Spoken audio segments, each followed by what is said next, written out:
Welcome back. It's slipping again, 29.43, not very far from the lows of the day now, 123 points lower on the Nifty and 4% lower on the Sensex as well. That's 380 points at 97.90. So at least from the look of it, that reversal of short positions has not worked out, at least for the day. That's what it seems like. But Akil Hirani of Majmudar Company joins in to talk about that. He's an expert on the subject.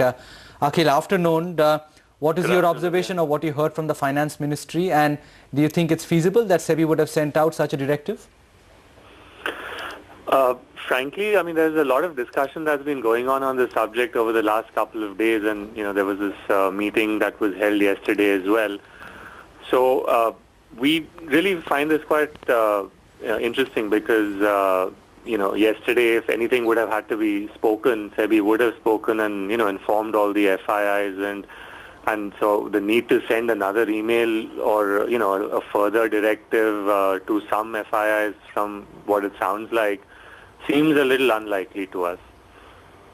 Akil, afternoon. Have you had a chance to speak to any of the FIIs who were present at that meeting though? Because from our sources, the sense we came away with was that this was for future positions, existing positions held as they were. No, we did speak to a couple of FIIs who were in the meeting, and that is exactly what was conveyed to us as well. And, that's what we've been telling our clients who were not in the meeting also, that, this is for future positions, and, that's what SEBI's view has been. So, yeah, this is, all new information. I heard you say, Akil, that today the communication might have gone up to only a handful of FIIs, not to all of them. Is that what you hear, that it's been a specific missive which has been sent out? Because that also is unlikely from the regulator. Yeah, that's the sense I'm getting. But again, there's nothing to confirm this either which way.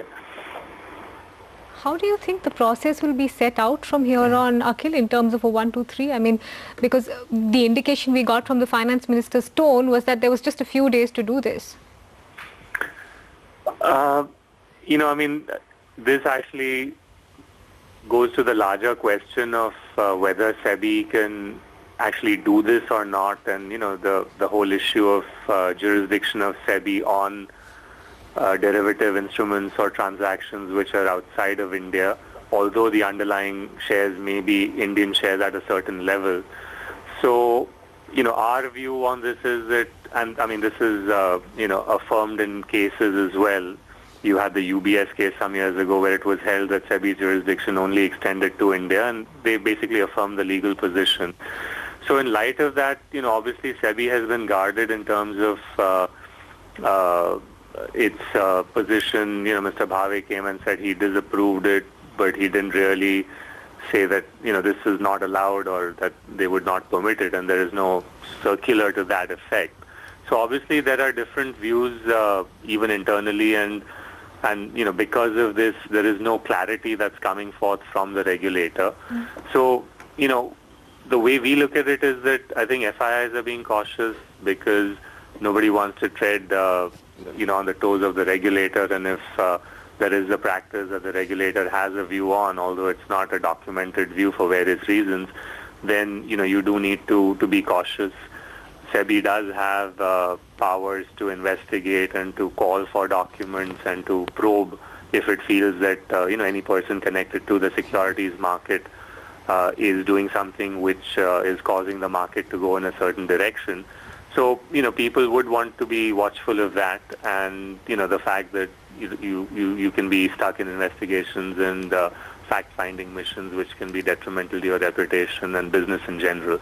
So I think that's really the sense. I think, most FIIs will adhere to what SEBI's views are, whether that may be legally correct or not. And so I think that the next few days will tell, what happens, on this whole short selling issue. Sure. Akil, thanks very much for joining in. We'll come back and wrap up trade for you.